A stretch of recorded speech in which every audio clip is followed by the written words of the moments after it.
अस्सलाम वालेकुम students. Today we are going to discuss the type of companies.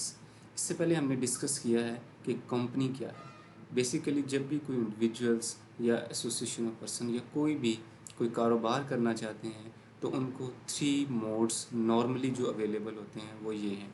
एक तो वो एक लेट्स सपोज एक इंडिविजुअल है, मैं या आप हैं, ठीक है, और बिज़नेस करना चाहते हैं, कारोबार किसी भी किस्म का, वो ट्रेडिंग बिजनेस है, ठीक है, या हम कोई सर्विस देना चाह रहे हैं, जो भी बिज़नेस की नेचर है, ठीक है, या आप कोई होटल ओपन करके अपनी सर्विस देना चाह रहे हैं, ठीक है, या आप गुड्स की सेल परचेज करके जो है ना बिज़नेस स्टार्ट करना चाह रहे हैं, कोई भी बिज़नेस है। एक तो तरीका है कि आप इंडिविजुअली अपने नाम पे बिज़नेस को रजिस्टर करें। Let's suppose A associates, B associates, Majid Ali traders, कोई भी नाम रख के आप कर लें, ठीक है। इस तरीके से जब आप करते हैं तो ये एक आप इंडिविजुअल हैसियत से बिज़नेस कर रहे हैं, ठीक है, आप के नाम पे बिज़नेस रजिस्टर होगा। दूसरा होता है कि अगर आपके पास इतना कैपिटल ना हो कि आप अकेले बिज़नेस को स्टार्ट करें। कैपिटल से मुराद होती है कि वो अमाउंट जिससे आप बिज़नेस स्टार्ट कर दें, इनिशियल अमाउंट, ठीक है, उसके बाद आप उसमें ऐड ऑन भी करते रहते हैं, ठीक है। अगर आपके पास कैपिटल नहीं है तो फिर आपके पास एक ऑप्शन होता है कि आप अपने जानने वालों को, अपने पार्टनर्स को, ठीक है, अपने साथ मिलाएं, जिसको हम कहते हैं एसोसिएशन ऑफ पर्सन या पार्टनरशिप का बिज़नेस, ठीक है। तो आप वो 5-4 लोग मिलके भी बिज़नेस कर सकते हैं। वो आप एग्रीमेंट करते हैं, प्रॉफिट शेयरिंग रेशो डिसाइड कर लेते हैं कि किसका कितना हिस्से परसेंट प्रॉफिट होगा, कौन कितना कैपिटल लेकर आएगा, कौन क्या काम करेगा, कौन एक्टिव पार्टनर होगा, कौन साइलेंट पार्टनर होगा, कौन सैलरी लिया करेगा, कौन बिज़नेस को मैनेज करेगा, किसके नाम पे बैंक अकाउंट ओपन होंगे। ये सारी चीज़ें आप एक पार्टनरशिप डीड में, जिसे हम फॉर्म सी भी कहते हैं, रजिस्ट्रार से रजिस्टर करवा लेंगे और बिज़नेस रन कर सकते हैं, ठीक है। तीसरा और एक वेरी इंपॉर्टेंट जो मोड है वो है कंपनी बना के करने का। कंपनी बना के करने का जो है वो ये है कि आप एसईसीपी में कंपनी रजिस्टर करेंगे। कंपनी क्या होगी, उसमें ना टाइप्स आ जाती हैं कि वो प्राइवेट कंपनी होगी, आया वो पब्लिक कंपनी होगी, आया वो लिस्टेड कंपनी होगी, सिंगल मेंबर कंपनी होगी, क्या होगी, ठीक है। मतलब इसमें 4-5 टाइप है।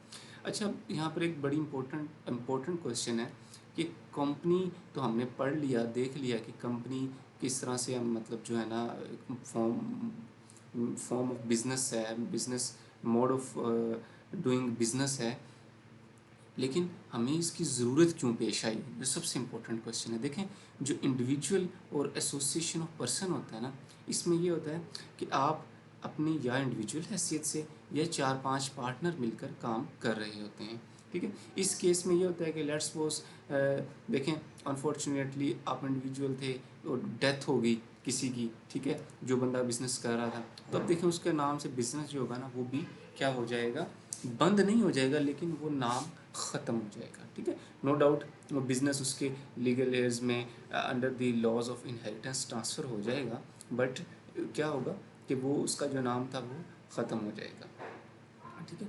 लेकिन एसोसिएशन ऑफ पर्सन में भी सेम ऐसे ही, एक पार्टनर कहते हैं कि नहीं जी, मैं बिज़नेस नहीं करना चाहता, मुझे अपना कैपिटल वापस चाहिए, मुझे अपना प्रॉफिट शेयर वापस चाहिए, तो वो उधर से निकल जाएगा, ठीक है। मतलब इस तरह लोगों के आने जाने से ना बिज़नेस की अपनी आइडेंटिटी में फ़र्क पड़ रहा होता है, ठीक है।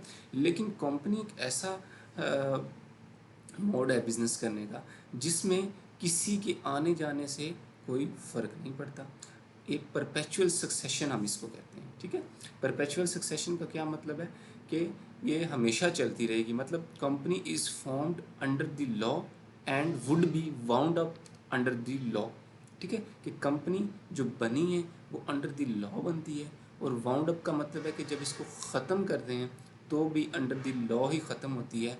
लोगों के आने जाने से, किसी के मतलब किसी की डेथ होने से इस पे कोई फ़र्क नहीं पड़ता, ठीक है। जब नो डाउट जब एक बंदा डेथ हो जाएगी जब किसी की, तो दूसरा जो है ना शेयर होल्डर एडमिट कर लेंगे, और उसके शेयर्स जो है ना लीगल हेयर्स को ट्रांसफ़र हो जाएंगे, हायर्स को ट्रांसफ़र हो जाएंगे, बट एक्चुअल में कंपनी की आइडेंटिटी पे कोई फ़र्क नहीं आएगा। एक तो इसकी करेक्टरिस्टिक ये है कंपनी बनाने की कि इसमें परपेचुअल सक्सेशन होती है। दूसरी इसमें एक बड़ी इंपॉर्टेंट जो चीज़ है वो है लाइबिलिटी का कॉन्सेप्ट, ठीक है। अब देखें, एक इंडिविजुअल या पार्टनर्स जब काम कर रहे थे, लेट्स सपोज वो काम कर रहे थे, उन्होंने किसी से पैसे उधार लिए हुए थे, ठीक है, बोरविंग्स की हुई थी, उधार पैसे लेके काम कर रहे थे। अब वो अगर वो उनको जब पैसे देने का टाइम आएगा, तो जिस बंदे ने पैसे उनसे लेने हैं, मींस लेंडर जो है, वो उस बिज़नेस से भी पैसे ले सकता है और वो उन पार्टनर से, उस इंडिविजुअल से भी पैसे ले सकता है। मतलब ये कि उन इंडिविजुअल और पार्टनर्स की जो लाइबिलिटी है वो क्या है, जॉइंटली, इंडिविजुअली भी है और जॉइंटली भी है, ठीक है, जॉइंटली एंड सेवरली लाइबल जिसे हम कहते हैं, ठीक है। अब ये नहीं होगा कि वो कहेंगे कि यार हम तो बिज़नेस कर रहे थे, ठीक है, वो बिज़नेस अब बंद हो गया या उसमें प्रॉफिट नहीं हो रहा, व्हाट्सएवर जो भी इश्यूज़ हैं, ठीक है, तो लिहाजा हम पैसे नहीं दे सकते। नहीं, वो उनसे, पार्टनर से, उस इंडिविजुअल से पैसे निकलवाने का हकदार है, वो निकलवा सकता है, ठीक है। लेकिन कंपनी के केस में क्या होता है, कंपनी के केस में जिस बंदे ने इन्वेस्टमेंट कर दी, शेयर होल्डिंग ख़रीद ली, ठीक है, तो अब उसकी जो लाइबिलिटी है, उसकी जो जिम्मेदारी है, उसकी जो जिम्मेदारी है वो just limited to the extent of his paid up capital, ठीक है। जितना उसने पैसा लगाया था ना, मैक्सिमम वो उतने का जिम्मेदार है। देखें, एग्जांपल देता हूँ, किसी ने पैसे लगाए कंपनी में 5 लाख रुपए, ठीक है, अब कंपनी पे उधार जो था, लेट्स सपोज वो 15 लाख रुपए था, ठीक है, तो मैक्सिमम वो जो कंपनी उससे ले सकने से मुराद ये होती है कि बेसिकली तो उसने शेयर्स जब ख़रीदे थे तभी सारे पैसे दे दिए होंगे, ठीक है, तो वो बस जो उसका नुकसान हो सकता है वो 5 लाख का हो सकता है, उससे ज़्यादा कोई बंदा आपसे 1 रुपया भी नहीं मांग सकता, ठीक है। अगर मांगेगा वो कहेंगे भाई देखें कंपनी थी, ठीक है, तो आप उससे लें, ठीक है। तो इधर एक कॉन्सेप्ट आ जाता है सेपरेट लीगल एंटिटी, कि कंपनी जो बनेगी ना, it's a separate legal entity, artificial person, ठीक है, आर्टिफिशियल पर्सन होगी, ठीक है। और सेपरेट लीगल एंटिटी का क्या मतलब है कि जिन बंदों ने मिलकर ये कंपनी बनाई है, जिन शेयर होल्डर्स ने मिलकर ये कंपनी बनाई है, वो और कंपनी दोनों डिफरेंट है। अब अब जो दुनिया के सामने नाम होगा ना, वो कंपनी का नाम होगा, नो डाउट बैक एंड पे शेयर होल्डर्स होंगे, बट कंपनी का नाम होगा, ठीक है। जिस किसी ने भी इन्वेस्टमेंट करनी है, उधार देना है, जो भी करना है, वो इन चीज़ों को मद्देनज़र रख के उन्हें उधार दें, ठीक है। तो ये कंपनी बना के बिजनेस करने की जो है ना करेक्टरिस्टिक थी, कि एक सेपरेट लीगल एंटिटी होगी, परपेचुअल सक्सेशन होगी, लाइबिलिटी लिमिटेड होगी, ठीक है। अब आ जाते हैं हम टाइप्स ऑफ कंपनी में, कंपनीज की टाइप क्या है। होपफुली जो मैंने आपको बैकग्राउंड दिया है, आपको चीज़ें समझ आई होंगी। Still if you have any question then please let me now, my number is given in the description, ठीक है। आप मुझे मैसेज करके भी कोई भी चीज़ है वो पूछ सकते हैं, ठीक है। प्राइवेट कंपनीज की हम डेफिनेशन पढ़ लेते हैं। हमने पहले कंपनी पढ़ा, अब टाइप ऑफ कंपनी है। प्राइवेट कंपनी क्या होती है, means a company which by it's articles. अब देखें ना, कंपनी में ना जब रजिस्टर होती है ना, तो 2 डॉक्यूमेंट रजिस्टर होते हैं। जिस तरह पार्टनरशिप रजिस्टर हुई थी तो फॉर्म सी रजिस्टर हुआ था। अब क्या है, मतलब पार्टनरशिप में पार्टनरशिप डीड बना था, और कंपनी के केस में एक आर्टिकल्स ऑफ एसोसिएशन और एक होता है मेमोरेंडम ऑफ एसोसिएशन। ये 2 डॉक्यूमेंट रजिस्टर होते हैं। जो मेमोरेंडम ऑफ एसोसिएशन होता है, ये एक्सटर्नल डॉक्यूमेंट होता है। इसमें लिखा जाता है कौन कौन शेयर होल्डर्स होंगे, कौन कितना पैसा लेकर आएगा, उस शेयर की फेस वैल्यू क्या होगी, आपका रजिस्टर्ड ऑफिस किधर होगा, कंपनी का नेम क्या होगा, बिजनेस क्लॉज मतलब ऑब्जेक्टिव क्लॉज क्या होगी इसकी, ठीक है, लाइबिलिटी क्लॉज का जिक्र होता है। तो ये सारी चीज़ें जो होती हैं दूसरे लोगों को बताने के लिए एक्सटर्नल डॉक्यूमेंट होता है, जिसको हम मेमोरेंडम ऑफ एसोसिएशन कह रहे होते हैं। दूसरा एक इंटरनल डॉक्यूमेंट होता है कि जो अंदर के काम होंगे, जो बाई लॉज होंगे, जो फंक्शंस होंगे, वो कैसे परफॉर्म किए जाएंगे।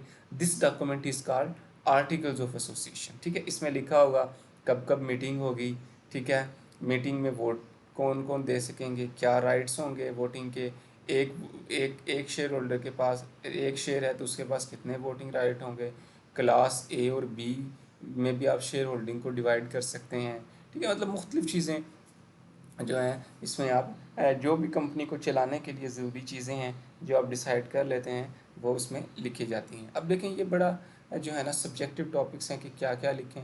तो SECP एक इदारा है securities and exchange commission of Pakistan, जिसमें आप कंपनीज को रजिस्टर करा रहे होते हैं, तो वो आपको एक प्री फॉर्म डॉक्यूमेंट भी दे देते हैं कि ये आपका मेमोरेंडम होगा, ये आर्टिकल्स होगा। उसमें आप जो चाहे चेंजेस करना चाहें आप उसमें कर सकते हैं, ठीक है। प्राइवेट कंपनीज की डेफिनेशन में हम कहें mean a company which by its article, मतलब जिसने अपने आर्टिकल्स में क्या लिखा, restrict the right to transfer its shares, ठीक है। जिसने अपने आर्टिकल्स में लिख दिया कि हमारे शेयर होल्डिंग की ट्रांसफ़र पे रिस्ट्रिक्शन होगी, फ्रीली ट्रांसफ़र नहीं की जा सकती। डेट्स सपोज मैं और आप अगर कोई कंपनी बना लें, 2 या 3 लोग मिलके, ठीक है, तो ज़ाहिर बात है वो ऐसे तो नहीं करेंगे कि ना कि यार कल को कोई भी बंदा उठ के कह दे कि मैं अपने शेयर फलां को ट्रांसफ़र करना चाह रहा हूँ। नहीं, अगर वो ट्रांसफ़र करना चाह रहा है तो उस पर ना रिस्ट्रिक्शन है, फ्रीली वे। हाँ, वो पहले उन दो जो बाकी शेयर होल्डर उनको राज़ी करे, ठीक है, उनको नोटिस दे, उनको अपना प्लान के बारे में बताएं, उनको ठीक लगे तो वो एग्री करें सारे, तो वो कर भी सकते हैं, ठीक है। मतलब ये नॉर्मली ये नहीं होगा कि आप कोई भी बंदा उठ के कहे कि मैं फ़लाँ को, नहीं, आप पहले जो दूसरे शेयर होल्डर्स हैं उनको भी आप कायल करें, उनको भी आप कॉन्फिडेंस में लें, ठीक है। उसके बाद क्या है जी, limits the number of its member to 50 not including person who are in the employment of the company, ठीक है।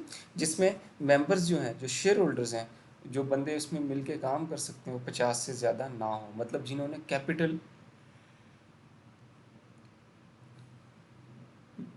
कैपिटल कंट्रीब्यूट किया हो 50 से ज़्यादा ना हो, ठीक है। मतलब देखें ना आप, 40-40 बंदे मिलके काम कर सकते हैं, ठीक है, 45, जैसे ही 51 होने लगेंगे तो वो नहीं होने देंगे, वो कहेंगे नहीं जी, हमने अपने आर्टिकल्स में लिखा हुआ है कि हमारे मैक्सिमम जो शेयर होल्डर हो सकते हैं वो 50 हो सकते हैं, ठीक है।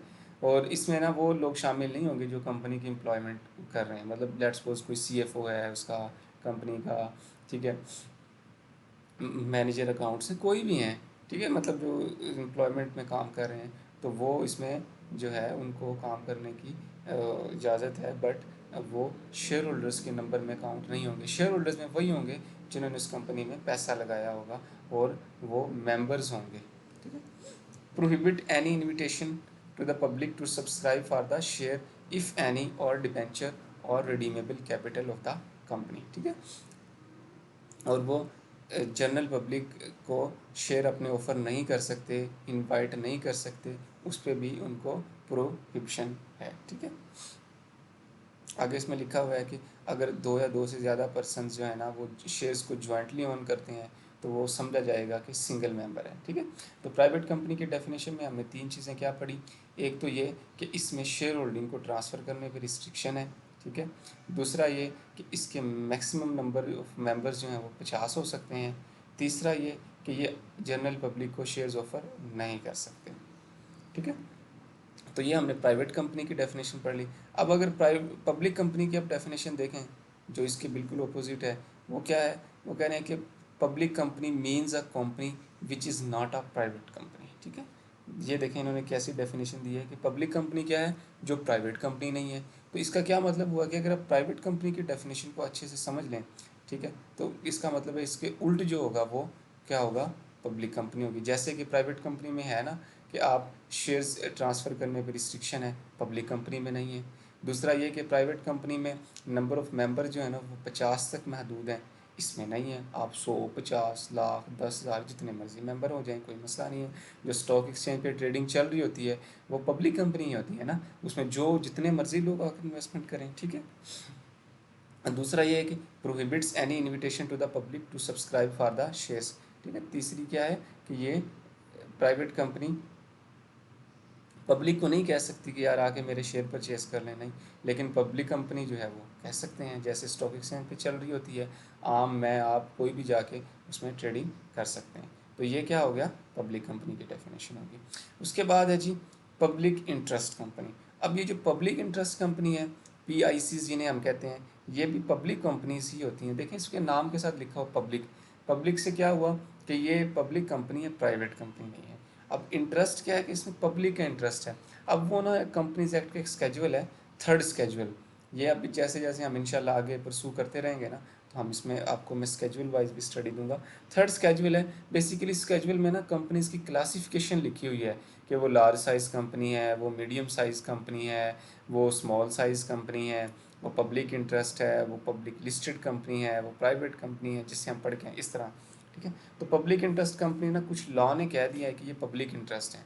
जैसे कि आपको मैं एग्जांपल दूं, शुगर बनाने वाली जैसे कंपनियां हैं, इंश्योरेंस वाली कंपनियां हैं, ये पब्लिक इंटरेस्ट कंपनी के ज़ुमरे में आती हैं और इनको एससीसीपी डायरेक्टली रेगुलेट कर रहे होते हैं, डायरेक्टली इनको देख रहे होते हैं। क्योंकि देखें ना, शुगर में पाकिस्तान में बड़ा जो एक जिसे कहते हैं कि स्कैंडल्स भी आते रहते हैं और लोग कहते हैं कि माफियाज बैठे हुए हैं इस पर। ठीक है, तो ये एक बड़ा पब्लिक का कंसर्न है, इसलिए एससीसीपी ने इसको पब्लिक इंटरेस्ट कंपनी डिक्लेयर किया हुआ है शुगर बनाने वाली कंपनियों को, और उन पर अच्छी खासी ओवरसाइट भी कर रहे होते हैं। ठीक है, उसके बाद है जी public sector company. Public sector company क्या होती है? Public sector company means a company whether public sector, देखिए एक तो लफ्ज़ यह है पब्लिक है, सेक्टर से मुराद ये कि कोई गवर्नमेंट की कंपनी लग रही है किसी सेक्टर की। ठीक है, गवर्नमेंट की कोई बॉडी लग रही है। means a company whether public or private which is directly or indirectly controlled, beneficially owned or not less than 51% of the voting security power of which are held by the government। ठीक है, कोई भी public company या private company जिसमें government के कम अज़ कम 50% से ज़्यादा शेयर होल्डिंग हो, 51%, 51% से ज़्यादा हो, तो वो क्या होगी? पब्लिक सेक्टर कंपनी बन जाएगी। ठीक है, मतलब देखें ना, अज्यूम तो यही किया जाता है ना कि गवर्नमेंट जो है वो लोगों की होती है। ठीक है, तो लिहाजा इसी ने वही कॉन्सेप्ट इधर इस्तेमाल किया है कि अगर गवर्नमेंट की किसी में 51% से ज़्यादा शेयर होल्डिंग है किसी कंपनी में, उसका मतलब है कि वो पब्लिक सेक्टर कंपनी है। ठीक है, वो जो है गवर्नमेंट की मलकियत है, आम लोगों की मलकियत है।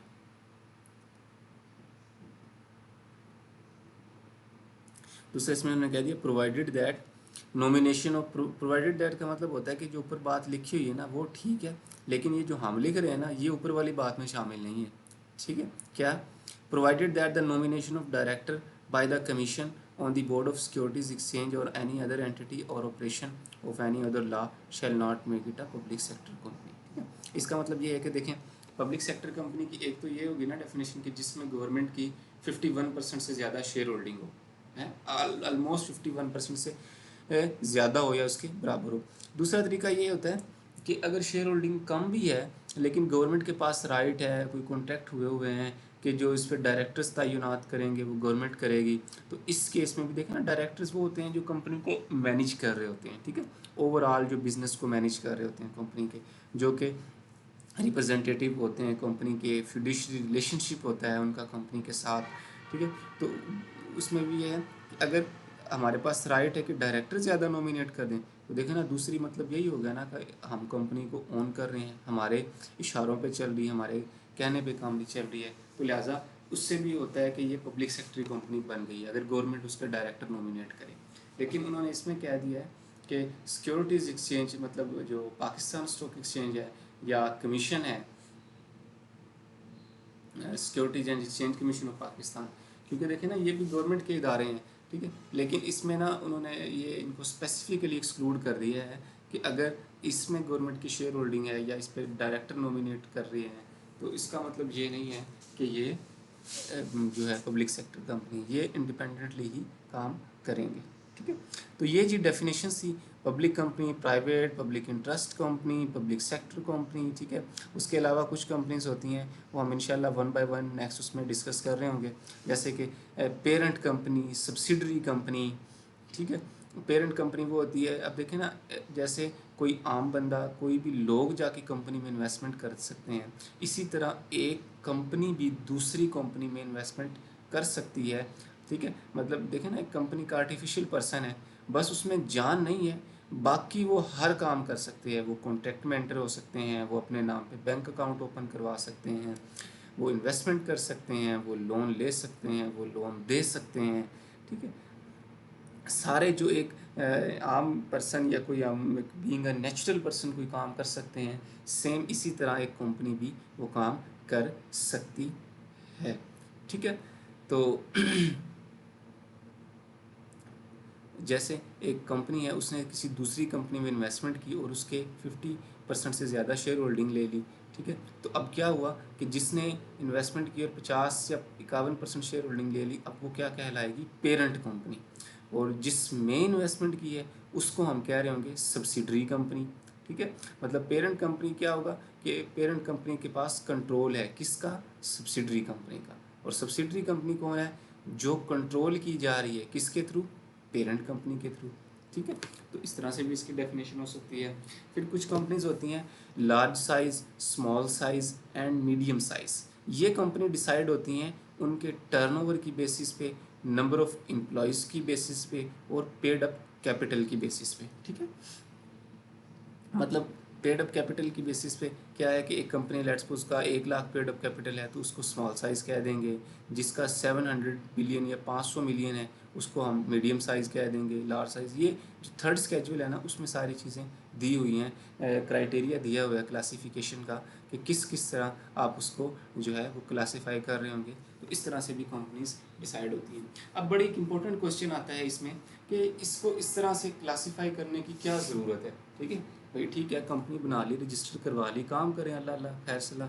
इसमें इसको इस तरह बाइफरकेट करने की क्या ज़रूरत है, तो ज़रूरत है। जैसे कि पब्लिक कम देखें ना, प्राइवेट कंपनी में तो कुछ लोग मिल के काम कर रहे होते हैं, उनको सब पता होता है क्या करना है क्या नहीं करना, ठीक है। जब भी कोई चेंज आती है तो भी पता होता है। लेकिन जो पब्लिक कंपनी होती है जिसमें इतने ज़्यादा शेयर होल्डर होते हैं, ठीक है, उसमें अब एक शेयर होल्डर्स को क्या पता कि क्या हो रहा है क्या नहीं हो रहा, ठीक है।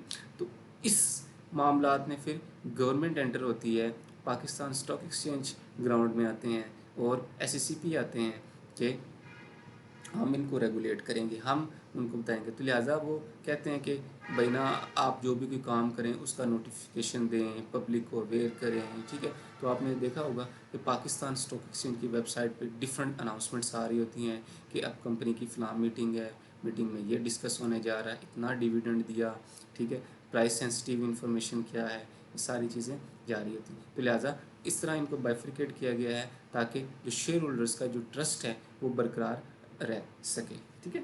तो ये पब्लिक कंपनी का काम भी हमने देख लिया। इसी तरह जो लार्ज साइज स्मॉल साइज है ना, उस पर बिना डिसाइड कर लेते हैं क्लासिफिकेशन क्राइटेरिया के बेस पे कंपनी क्या है। फिर उन पे ना एक कुछ ना रेगुलेटरी रिक्वायरमेंट्स आ जाती हैं, जैसे कि इन्होंने आईएफआरएस को फॉलो करना है, मतलब जो फुल स्टैंडर्ड है उनको फॉलो करना है इन्होंने, या कोई स्मॉल एंड मीडियम साइज़ के आई कैप ने या एससीसीपी ने ड्राफ्ट किए हुए स्टैंडर्ड उनको फॉलो करके अकाउंट्स बनाने हैं, इंफॉर्मेशन देनी है। तो ये सारी चीज़ें बेसिकली एक ट्रांसपेरेंसी, फेयरनेस और अकाउंटेबिलिटी को इनकॉर्पोरेट करने के लिए ये सारी चीज़ें डिसाइड की जाती हैं, ये सारी चीज़ें उन पर अप्लाई की जाती हैं। होपफुली आपको लेक्चर समझ आया होगा और आपने इसको एंजॉय किया होगा। Still if you have any question then please let me know via WhatsApp, via message और comments on the YouTube channel, ठीक है। आप अपने सर्कल में इसको शेयर करें, ठीक है, और इससे फ़ायदा उठाएं।